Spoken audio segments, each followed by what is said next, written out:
In a world where children should be protected and cherished, an alarming reality persists. Violence against children remains a widespread and devastating problem. Cases of child abuse were escalated by the COVID-19 pandemic. Faced with an unprecedented global crisis, governments around the world were confronted with a grave decision: how could they protect their populations from the relentless onslaught of a deadly virus? The answer came in the form of an extraordinary measure: lockdowns, including closure of institutions of learning. These disruptions caused by the pandemic created an ideal breeding ground for violence against children. But amidst the darkness, there is hope. This gave birth to the Joining Forces for All Children initiative that is dedicated to ending the cycle of violence and ensuring a brighter future for all children. The Joining Forces Alliance is a grouping of organizations, so the 6 largest agencies that focus on children, and that is ChildFund, World Vision, Save the Children, Plan International, and Ready Homes globally. So the organizations looked at getting together to leverage their influence across the continents in responding to the needs and actions that are necessary for the child well-being as well as their protection. This project started in the year 2020 when COVID was at its peak. It was looking at children being the hidden victims of violence, exploitation, abuse during the COVID-19 pandemic. In Uganda, primarily, ChildFund, together with Save the Children, Ready Homes, are the key implementing agencies in the country. And the focus is still to ensure that violence against children is addressed right at the family level, at the community level, and structurally at the institutional level. The JOFA campaign adopted 3 approaches to scaling down cases of violence against children: Team Up, Parenting Without Violence, and Child-Friendly Accountability. Parenting Without Violence is an approach that seeks to reduce physical violence in homes and communities through sessions. Parents gather in groups, and the children of these parents also gather in another group within schools. From what I understood about parenting without violence is the cooperation between an adult and a child. How do you cooperate? Before the parenting without violence sessions, I never used to listen to people's advice, but now when a person tells me, I consider their advice and take it in. And I used to not listen to my parents, and I would do the total opposite of what they have told me. But now I can understand them and I get where they are coming from, so I follow what they tell me. Parenting without violence has helped me in many things. There is cooperating with even my young sisters, brothers. But when in the past I was even not caring about them. I find on my things that's a slap. But now I know they are young. They are young. Those are their ways. Previously, I used to handle children with a stick, but when I learned parenting without violence, I've learned to handle children by talking to them, and the results are very good. And back home, to the community, I've learned to at least calm down the parents who are rude to their children. The other approach or methodology that we use in the prevention of and response to violence against children is called Team Up.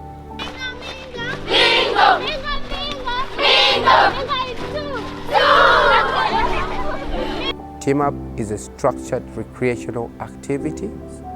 It's a set of activities that increases children's cognitive and behavioral developments. Team Up is implemented in a way that it increases children's resilience. For me, how I feel on the game which we have just played here, I feel like I am good because when we play, our body is fit, and it helps the body to fight against diseases.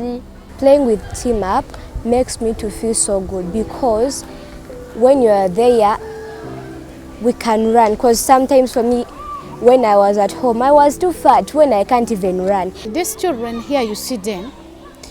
Before we bring in this activity as a team, they were not very friendly to each other.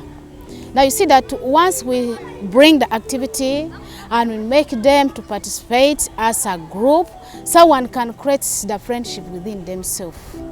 For me, the best part I enjoy is bottle feeding, because you take the water, you run, you put in the bottle, you come back. The other one goes, and we work as a team to feed the bottle. And the person in which the bottle is filled, we enjoy it because we are the winner. Another way in which this team of session has done a lot is that it has made these children to gain confidence in them via their talking, the way they play, the way they share with others. They have that teamwork in them. They enjoy so much. When we work as a team, we improve on our talents. Like when you have a talent, when you are there alone, how will you improve on your talent? But you improve on your talent very well in the class. When they ask a question, you are a team. You will say, you first discuss, then you raise up the hand. Then you kill that question when you have got the answer right. Your talent now is improving. I can't play alone. When I'm alone, things they can't go good. But when we are in a group, friendship, we can build friendship, love, even though when you're in class, you can help each other. The other approach that we employed in the joining forces implementation is called the child-friendly accountability. It is an approach that helps children to hold duty bearers accountable. Child participation is key in advocacy, because advocacy is about speaking for the voiceless. And if we have empowered the children to actually speak for themselves, then they are better advocates for themselves. They are able to identify the issues that are affecting them. They know the perpetrators that are actually doing this to the fellow children. They know their fellow children who are actually experiencing abuse, but they also know that duty bearers, those people who have key responsibilities of protecting them. My role as a child advocate is to represent children's issues at the respective level. I have to interact with them to know the problems that are facing the children and see how we can solve them with the teachers, the parents, and the local councils at the community as well. Some of the child protection issues children have brought to me include torture, defilement, armed marriage, and so many others. So what I've managed to do to make sure that those issues are solved is to report them to leaders around. Within the schools that are actually implementing child-friendly accountability approach, we have seen that there is discussion and dialogue between the teachers and the children. So children are able to express to the teachers what exactly is affecting them within the schools, and the teachers are able to address those needs that are coming from the children. This program has made our children much aware about their rights and their responsibilities as well. We used not even to bother so much about what they would say, but because they are much aware now because of this project, they come and demand for what they want. For example, in this school, we used not to bother about drinking water. But when the project came in and they learned about their rights and responsibilities, the child who was in charge, who was like a chairperson, kept on demanding and said, no, head teacher, we need water because water is life and it's right for us to drink water. So what we did, we had to repair the machine which we had abandoned for almost a full year and a half, coming to 2 years. So we had to repair, and we started now having drinking water. With children engaging in advocacy, there are many platforms that they can also use that probably other children are using. that adults might not be able to use, especially with the technology that is happening. So they are able to advocate using the different methodologies and approaches that are there for them. One of the issues that I solved was of a girl. This girl is 14 years old. That was in 2022. This girl wasn't living with her actual parents, so her biological parents. So these parents were telling her, first of all, you're not even better at school. Your performance is not that good. So all you have to do right now is get married because you're just wasting our money at school. So after the sensitization of our fellow pupils here at school, because I told them, any case, any problem facing the girls at home, please do not fear to approach us. So the girl came to me, we sat, talked. So we went to the HM, talked to the HM about it. So the HM called the parents of that girl to come to school, talk to them, so that they were understandable. They understand that just because she wasn't performing well at school doesn't mean that she should just go and get married.